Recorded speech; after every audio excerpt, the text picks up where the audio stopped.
For the Wild podcast is community supported. Please consider making a contribution at forthewild.world. Also, rate us on iTunes to help grow our community. If you're a musician and would like your song showcased on the podcast, upload your tunes on our website. In other news, we are ecstatic to announce our film, When Old Growth Ends, this offering of love and reverence for the temperate rainforest of Alaska, will be premiering at South by Southwest. Stay tuned to watch our campaign to end old-growth logging in the Tongass National Forest unfold. When Old Growth Ends is just the opening act.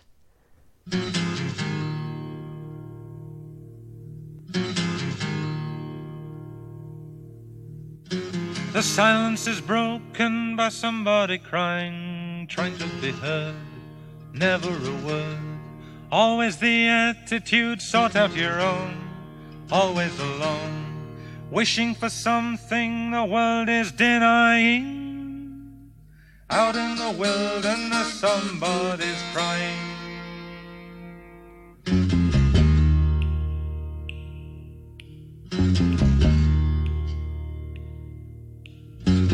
Somebody wishing for something to happen, wishing to tell, wishing to help. Someone was listening, someone who cared, never despaired. Someone to lean on and someone to trust, who needs your assistance and finds your disgust.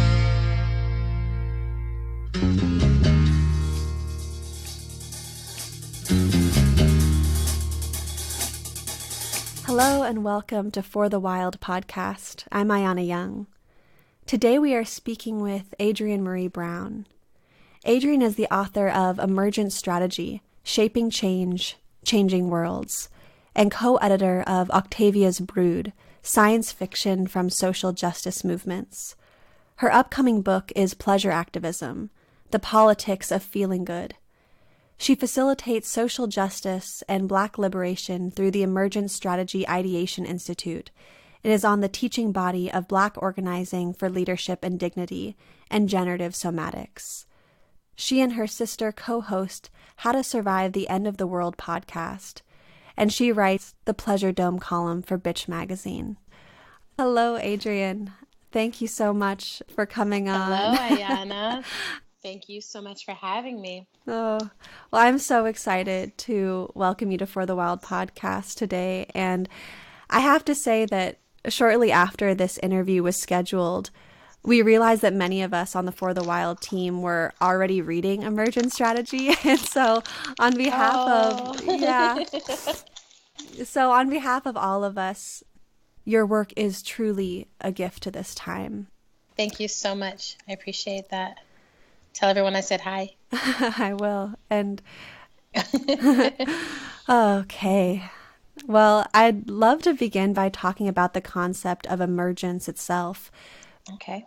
And I'll just read the definition you share in Emergent Strategy from Nick Obolinski of complex adaptive leadership. Quote, "Emergence is the way complex systems and pattern arise out of a multiplicity of relatively simple interactions," end quote. And for me, tapping into emergence is really enlivening. And once I'd done so, I began to see it everywhere.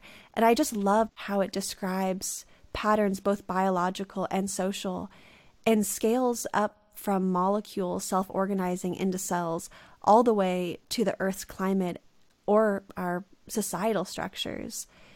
It seems that awakening into emergence is essentially awakening to our ability as individuals and earthly communities to shape the direction of change through small actions. So I want to open this conversation by asking you to speak about emergence in any way you feel called to in this moment. I first came across the ideas of emergence without realizing that's what I was coming across, but first seeing it as like, oh, this is a way that change can happen. In the writings of Octavia Butler, who was a Black science fiction writer who wrote 12 novels and a collection of short stories. And her protagonists basically had these very different ways of leading than what I had been taught to do or taught to look for or pay attention to. They were rarely bombastic, charming, linear, top-down leaders. They were much more often highly adaptive, highly interconnected, and interdependent to the point of symbiosis. Leaders who were focused on relationship and focused on integrity inside of relationship and focused on constantly creating more possibilities. So I got tuned into this and started paying attention to it and getting excited because I was feeling the limitations of the kind of organizing that I was being invited into and trained into. And it was really good stuff. And I could feel like this is really good stuff if we just want to stop something bad from happening. But I'm not sure that this will ever get us to a place where we can turn towards what it is we really long for and start to generate it and practice it in our lives. And so something about that, understanding how ecosystems work and how the rest of our natural world works. It's like, if we make the right small moves, and lots of us make these right small moves and get involved in these smaller practices, we actually can shift the future. And we're not going to be able to actually get to a large scale critical mass unless we begin with small actions. Before we hopped on the call, I was talking with my tax representative, and I want to share this because it feels relative.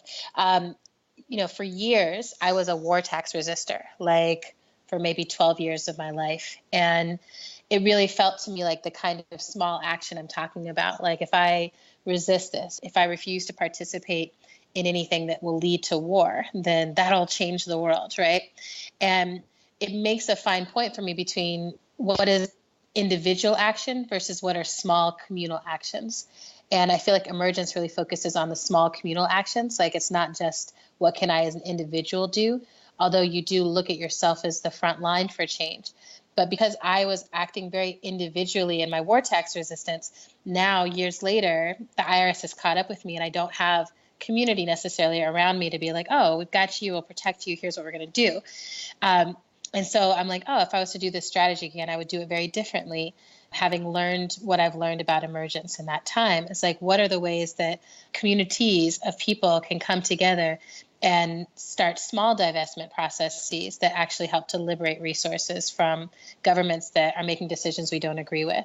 And then how do we build that? Because ideally, we would be in a place like in this political moment where we could say, we're not going to pay into a system that is being led by someone we deeply disagree with, who every single day is making decisions that dishonor our humanity, right? We're not at that place yet in terms of having been practicing at a small scale in order to scale it up. So a big part of Emergence also that I'll say is the idea of fractals, that fractals exist all throughout the natural world. And it's the idea that there's systems that operate from the smallest scale to the largest scale.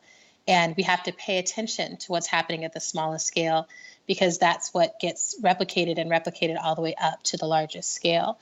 I think for social justice movements, we have to always be paying attention to what we're practicing at the smallest scale, not just what we tell other people to practice or think should be practiced or in some amazing future we will practice, but like what are we practicing every single day and how is that generating futures that align or don't align with what we actually say we want?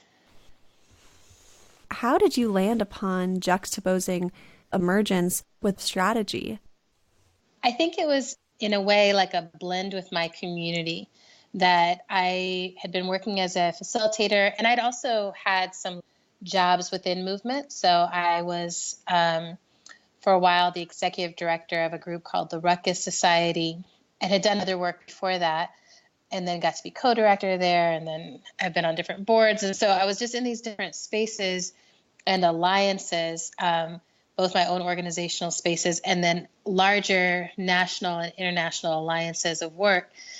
And the thing I kept hearing all the time was strategy, strategy, strategy. This person is strategic. This group is strategic. And I started to really wonder what people meant by that. I grew up in a military household. I had grown up around this terminology also, like what is strategic. And, when I looked it up just out of curiosity, it was like, it just means a plan of action towards a goal. I had this like kind of aha moment of like, oh, we're using this word as if it means something different or more than it means. If we actually want to speak about people being strategic and work that's strategic in ways that actually align with what we want, then we should articulate what we mean by strategic. So then I thought, why don't we call this emergent strategy? Strategies that focus on the relational and that focus on small scale. I'm still learning what all is possible with emergent strategy, honestly. When I approached the book, I was really thinking of it as strategies for facilitation, strategies for bringing people together, for holding and creating space with each other, for guiding ourselves in organizational processes and through organizational processes that are liberatory. So I was like, okay, these are plans of actions that will get us towards a goal of liberation in ways that align with the cooperative aspects of the natural world. And one of the things I always try to emphasize is the natural world will support any worldview. There's also the top-down alpha creatures in nature, right? I don't want to misrepresent nature or take anything away from the beautiful complexity of nature and be like, everyone's just hunky-dory ants getting along. That's totally not what's happening. There's prey, there's predators, there's natural disasters, there's human disasters that creatures cannot respond to. Like all of that's happening. But then inside of that, there is this collaborative thrust of the universe, this complexity of the universe that does seem to flow with those who are able to adapt and those who then survive the longest. And so I'm really wanting to pay attention and bring all of our attention to that place and to say, okay, what are the strategies that allow for longevity? And it does feel like collaboration is such a huge part of them. And getting in right relationship with change is a huge part of them. And so I was also tired of being with groups who wanted to generate strategic plans that were like, here's a 5-year plan and we're looking at everything. But those plans, they weren't actually focused on what do we care about and what are we trying to move. A lot of times they were really focused on like, what will we do? And we're going to do it this way. And they often were not flexible. And they often were not familiar to the entire organization, right? It was like whoever was there when they worked on the plan maybe knew it, and everyone else was just going about business as usual. So I also wanted to kind of interrogate what we mean by a strategic plan and how do we create plans, because it's not like you should never plan, but how do we create plans that enhance our capacity to be present with each other and get in right relationship with change and with all the people around us. One of the pieces of emergent strategy that's really showing up in my life right now and in For the Wild as a growing organization is the emphasis on critical connection over critical mass. And I love how you say our movements should be, quote, an inch wide and a mile deep instead of a mile wide and an inch deep. And I'd really like if you could speak about this and how the strengthening and scaling up of our movements calls for showing up with vulnerability and a willingness to deepen our relationships with one another.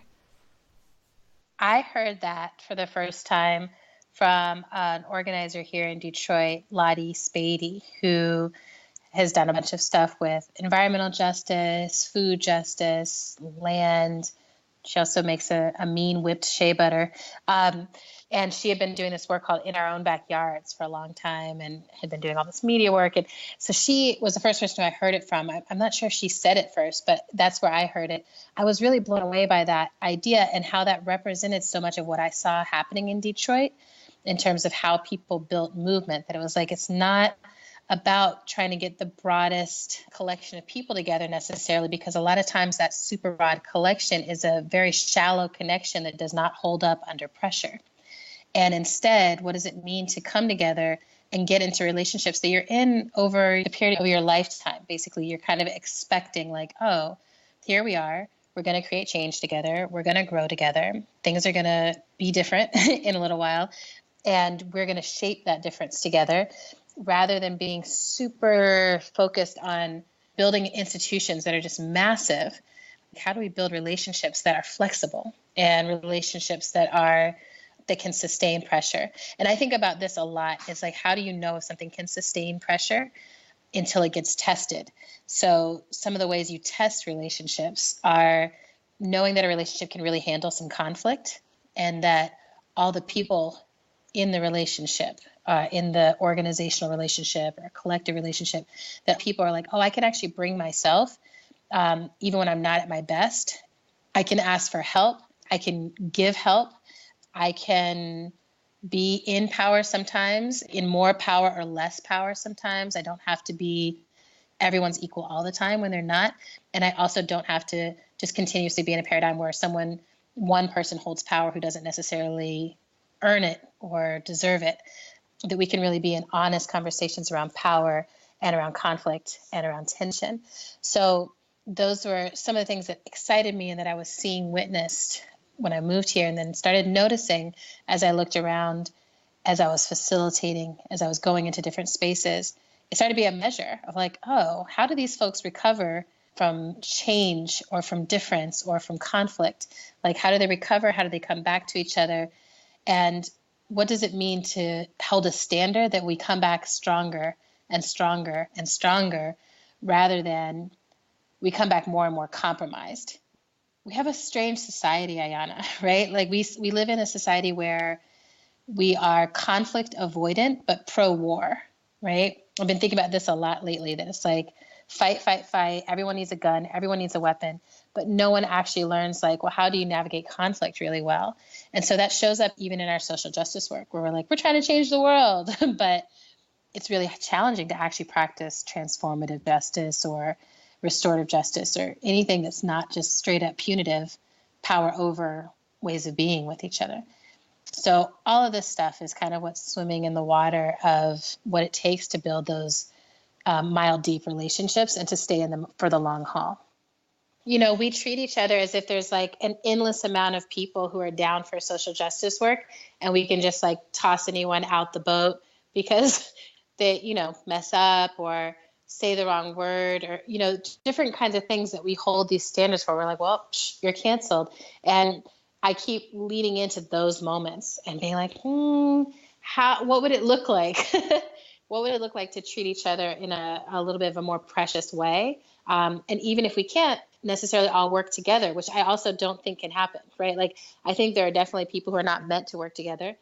And I do think there are occasionally, but it's very rare, but I think occasionally there are people who it doesn't make sense for them to work with each other, or even to be in movement spaces. You know, I say this sometimes, is that there's a lot of folks who are really hurting and traumatized, and they need some healing before they can even do any movement work, right? So I think making distinctions there, it's like, oh, do you need some help?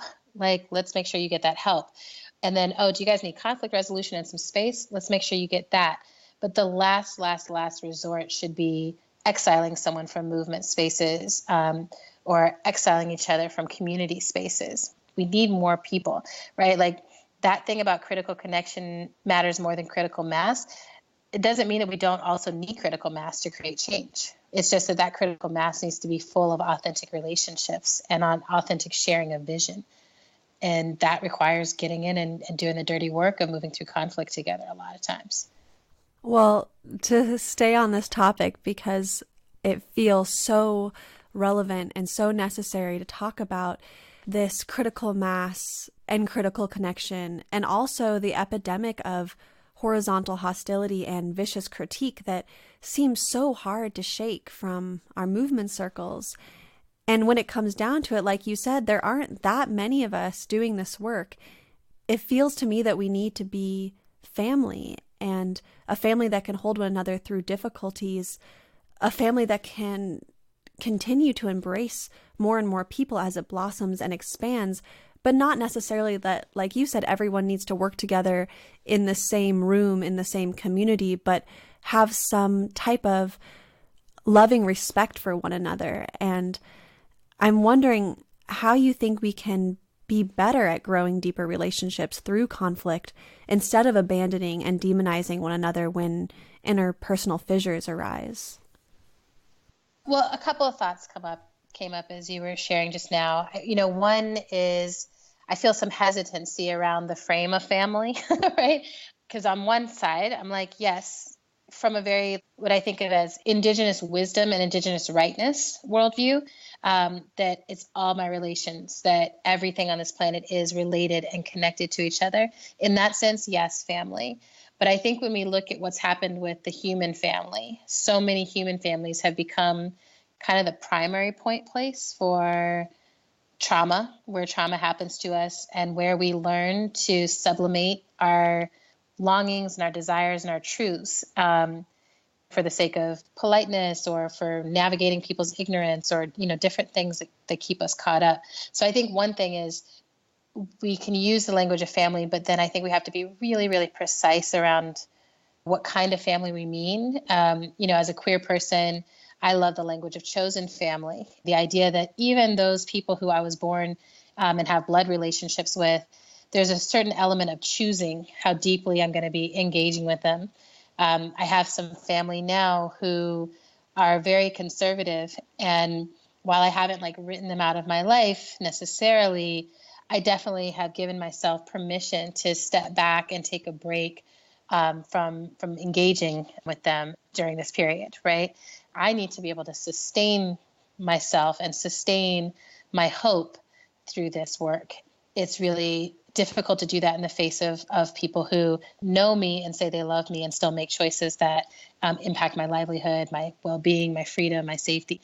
So, I just think all of that complicates the framework of family. And then, right, the contradiction is, and that's still the goal, or that still needs to be a place we're moving towards. So in terms of practices, the number one practice that I recommend to people, and that I only recommend practices if I've been in them, right, myself. And the one that I've been in and that I recommend to people is really about honesty, growing or redeveloping our capacity to be honest with each other. I think if you have ever spent time around really young children, people who are learning to speak and learning to communicate, learning to express what they want and don't want and their boundaries and their needs, there's so much honesty there that we get taken aback. We're like, oh my gosh, that child just said, you're fat, right? I've had children look at me and be like, you're fat. And I'm like, wow, that's kind of amazing though, that you're just saying what people are thinking when they look at me. But maybe not saying, and then being able to be in a right relationship with a child around that, right? It's yeah, I am fat. I feel great in my body, right? And actually go down that path together. But it's we start from truth and we keep walking along the path of truth. As adults, we get trained away from that truth in all these different ways. A lot of it is in the name of kindness or politeness. We're don't make anyone uncomfortable. So don't tell someone if you don't like their food, right? Just eat it, suffer through it. It's your grandma's pie, whatever it is. Then all of a sudden you find yourself kind of down that river of having practiced being polite and putting the politeness and not hurting other people's feelings ahead of your own truth so many times that you might even lose track of what's true for you. You might even lose track of the fact that you could just say that, right? You could just say that. And there's even ways, compassionate, kind, honest ways to speak truth to people. I experience it as a pretty American thing, a U.S. thing, although the U.S. and Canada thing. So there's this, niceness that can get in the way of authenticity. And so I've been in a practice with several friends of let's be really authentic with each other. Let's be 1,000% honest. And I'm going to go out of my way to be honest with you, particularly around things that might cause me shame or might cause me to shrink myself in some way or to feel, this is not me or I don't want to be associated with this. And each time I cross one of those lines and I'm like, here's a thing I don't want to say that's true, it blows my mind to see, how that gets received. People respond pretty well to honesty. I think people are hungry for honesty. And I think that it's a learning curve, learning how to be honest, where it's I'm not just spouting out anything that comes to mind. I'm being honest in order to attend to my needs and in order to be whole in myself and understand what's happening with myself. So that's one of the first practices, because at the root, so often conflict is about people not saying what they really wanted or needed or what was really happening in a moment and letting something fester. And once something festers, it's so much worse than it was when it first happened. Most of the time, it's 3 years ago, you said that you thought I was selfish, and like that thing just lingers and it's powerful, right? Instead of in the moment being like, actually, I contest that. I don't think that that's true, or I want to understand where you're coming from, or any number of conversations you can have in real time. So that would be the first thing. What an incredible insight that in so many ways we've been conditioned out of even knowing our own truth because we've been cut off from our intuition and our instinct even on that deep of a level. Yeah. And it's not accidental, right? It's capitalism. I always say that it's like there's no accident. Like if you cut people off from their own truth, then you can fill them with any desire. And if you can fill them with any desire, then you can fill them with a desire to work for you, pay into your system, participate in things that are oppressive to them. You can do a lot once you have, sort of disconnected people from their truth.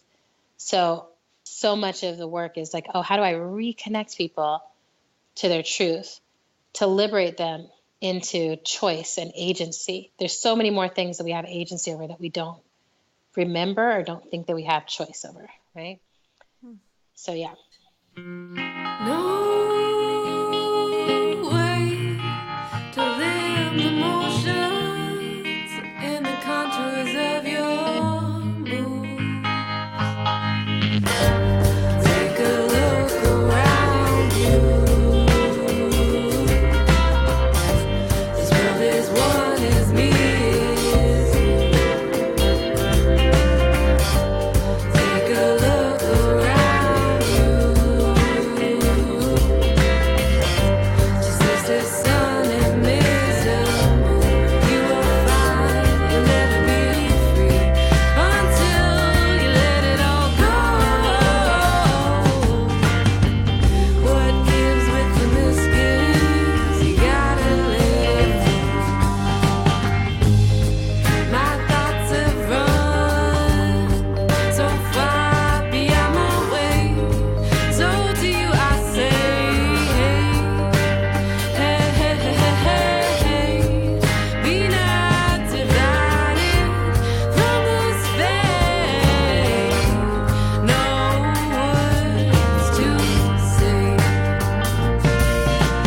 I'll sing hymns of my devotion to sing my mind into your grooves. Take a look around you. This world is one, is me, is you. Take a look around you. Just as the sun and mist. Thinking about the intuition and instinct, and it links to this chapter for me in your book called Magic and Spells. I just want to say how greatly I appreciate the way you embody magic and spirit in your writing. I just love how you sprinkle poetry and how you incorporate calling upon forces that live beyond the reductionist and socialized realms of our mind, the spirit of the land, just the miraculousness of our own bodies, and really valuing these other ways of knowing and the spiritual powers that we all harbor.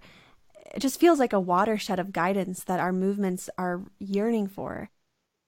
I've been so surprised at how people are interacting with it. Like, I have to just say, because of all the things you just said, when I was working on it, I was like, no one is going to read this book. A small number, I was like, some friends will read this book, but because it feels like such a personal awakening process around whatever you want to call that sense of connectedness, because I think people call it a lot of different things and assign a lot of different narratives and story to it. But for me, I'm just like, oh, I am a miraculous being. Like, I can't recreate myself. That which animates me is mysterious to me. And thus it's precious to me. It's like, oh, I can't figure it out and just mass produce it.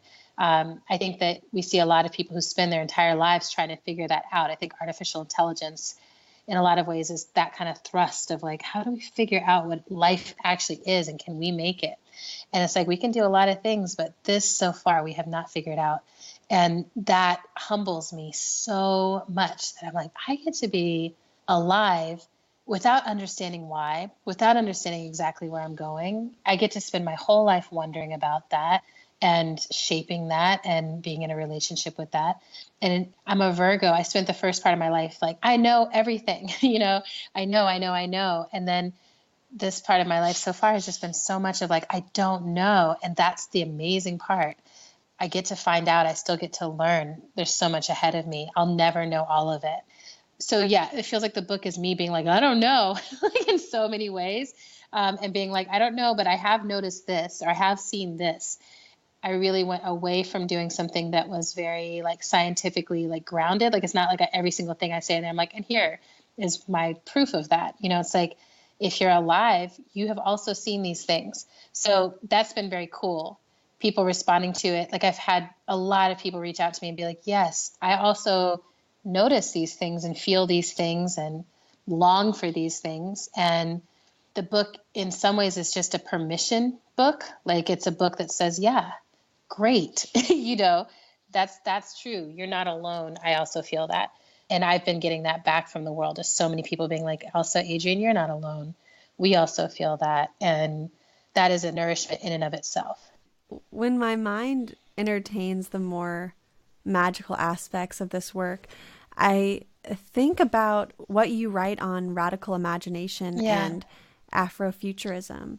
And I'd love if you could describe those both and why they are essential as we imagine liberation together.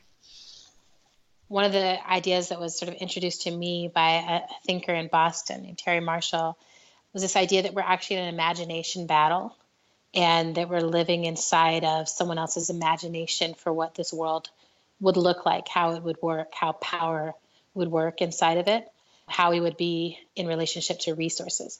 And that this imagination battle has been happening a long time. There's other worldviews and other ways of approaching it. Some have been dominant at different points and now have been pushed down.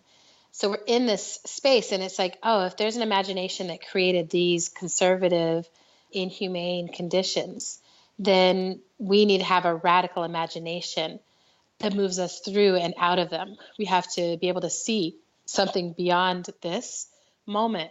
And something about seeing it gives us something to orient towards.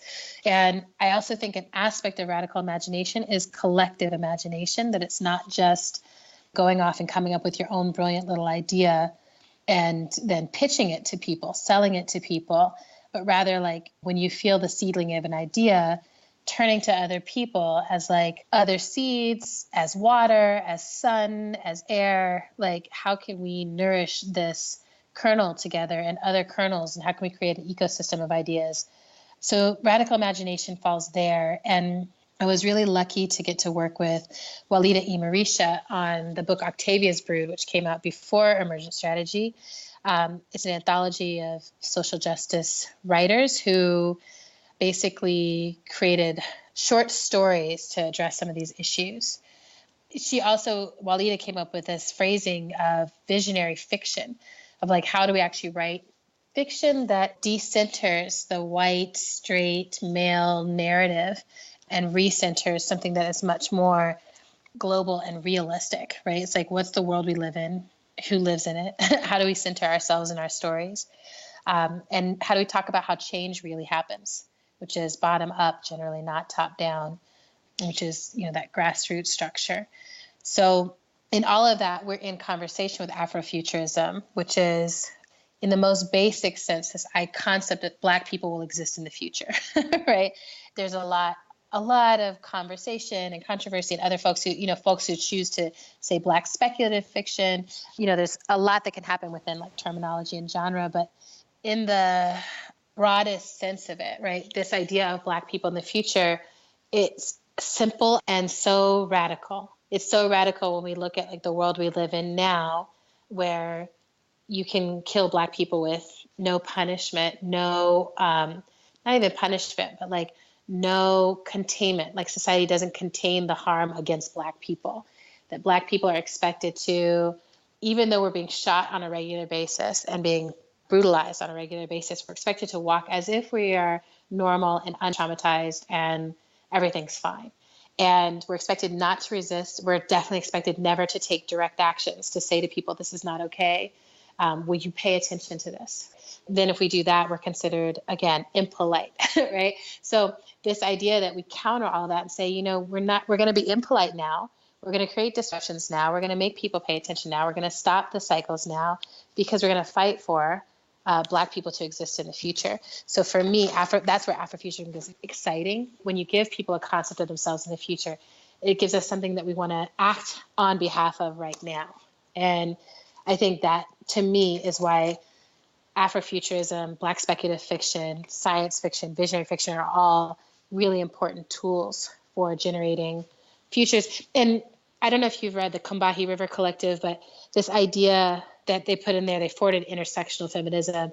And this idea that if you look at a society in which Black women are free, then everyone else would necessarily have to be free because of the intersecting conditions that Black women live in. Liberating Black people is not just for Black people. It's a statement on what is humanity up to, what are we capable of, where do we want to be heading, that we should be heading in a direction where the least of us are in the safest place and are made to feel precious and made to feel like we can live abundant lives. Because if we can do it, then every other being on the planet can do it. I'm just so struck by this thought that imagination has been colonized, and how when you're speaking about radical imagination and visionary fiction and Afrofuturism, reclaiming that imagination is liberating and necessary for, like you said, all species. And yes, everything that lives. It takes us down to this place that is so beyond reductionist thinking, or how so many of us have been conditioned to believe how the world functions.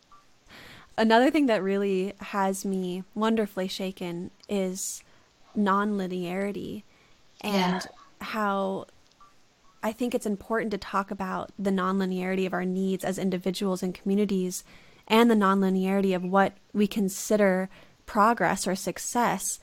It seems like, yes, we need clear visions and strong values, of course, but we may also need to be more accepting of the messiness of transformative processes and the oscillations of our movements. And this is something you so beautifully detail in Emergent Strategy. There's a lot of really incredible experiments happening right now where people are making long-term commitments to learn together. So rather than the commitment being like, we are going to build a massive institution, which, you know, what goes into that is like a huge amount of compromise and a huge amount of like contorting in order to find out what philanthropy will fund, and then trying to make what you're trying to do fit into that. And like, it's a whole game. So there's a lot of folks who are like, we want to get off the wheel of that game. We want to figure out other ways to create change. And so what I see are a lot of people who are like, it's not that we're going to stop having organizations, but we're going to start building relationships with each other that are outside of those organizations, beyond those organizations. And in those relational spaces, we're going to make commitments to learn and experiment together. And that experimentation approach, right, is like, we understand that we don't know the answer yet. Because if we knew the answer, we would be free. So since we humble ourselves, we say we don't know the answer, but we've looked at the data and we have a hypothesis for what we think could actually change these conditions. And we're going to make, based on our hypothesis, we're going to do this experiment together. And when a group gets into that level of communication and commitment and humility, I think that's kind of the sweet spot from which a lot of incredible organizing and accountability can happen, right? Because then rather than just being like, well, we didn't do what we said we were going to do in our grant and now we suck, so sorry, you know, instead it's like, oh, this didn't go the way we thought it would. It didn't produce the results we expected. It produced some other results that are actually really interesting and worth the time and effort, or it produced some results that are not actually that interesting to us. We're not going to keep building this thing. We're not going to keep going down this path. We want to make some transitions or make some different moves in the next round of this experiment. I'm trying to get as many people as possible to move into that mode of being in organization with each other. Because I think that's a sweet spot. You really do need people who are like, I'm willing to make a long-term commitment to growing and changing and learning together, as opposed to I'm going to make a long-term commitment to, building this wall and keeping it for as long as possible. And that distinction feels important. This is such good advice to think about, especially in organizing this nonprofit industrial complex, the ways in which people feel like, and in ways not even feel like, but are in a sense forced to contort so that they can get the funding or get the right grant or get the next step. And how you said, I forgot the exact words, but it keeps people in this wheel. And it's really the opposite of creativity in a lot of ways, because people are forced to stay in this structure, and how that really cuts off so much emergence and just presence in how we are growing and learning together. And I love the idea of creating this parallel system outside of that, where you're wanting to welcome more and more people into supporting each other, and not in this other paradigm that actually keeps a lot of people separate and competitive. And it's such an interesting topic for me right now, especially building up this organization, kind of being a fledgling in this world, stepping back and seeing how similar it is to corporate capitalism in the for-profit world, and how similar even in philanthropy we can see these really destructive ways of organizing. It's just kind of frustrating and sad, and it makes me think about other topic you speak about in Emergent Strategy, which is nonstop reaction.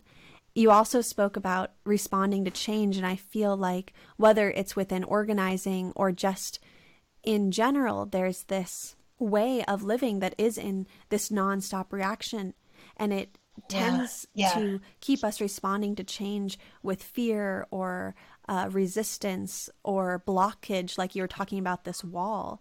I'd really like if you could help expand on this idea of nonstop reaction and how we can grow through that, especially when there's just so much systemic injustice and violence and division. I'm part of this group. I think you mentioned it in the bio, but generative somatics, and also Black Organizing for Leadership and Dignity. And there's this practice there that's just centering. And recently I was listening to another podcast with Maya Angelou, and she talked about you have to have a place inside yourself that is inviolate, that no one can reach. The centering process for me helps me get there. It says, like, within your body, there's a center. There's a space that helps you to understand, to actually feel how you're doing, where you are, what's happening in your body, what's happening in real time, how you feel about it, what might be impacting those feelings.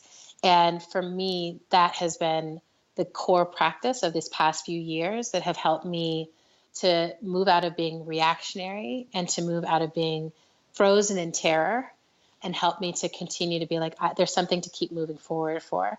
There's something to keep being excited and interested in. There's something to keep growing towards. And that when we learn to center together, when movements learn to center together, then something else becomes possible, that we are not just responding and reacting, which I see a lot of happening now. It's like, how do we pay attention to what's happening in the world, but keep our eyes on a larger prize, on a longer term vision?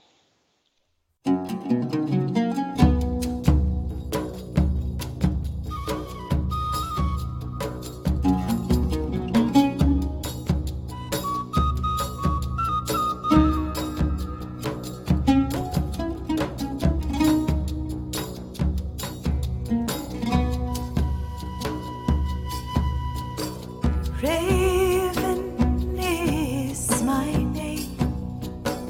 My mother is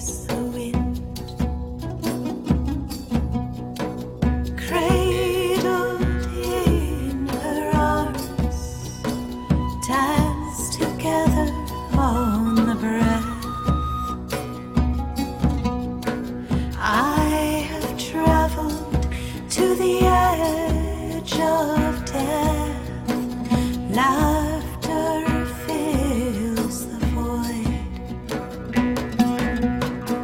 I am dancing, I am empty, I am light. Shadows give way to sight, beyond sight. Essence of blackness, silence of night. Stillness embodied, fall into flight, fall into flight.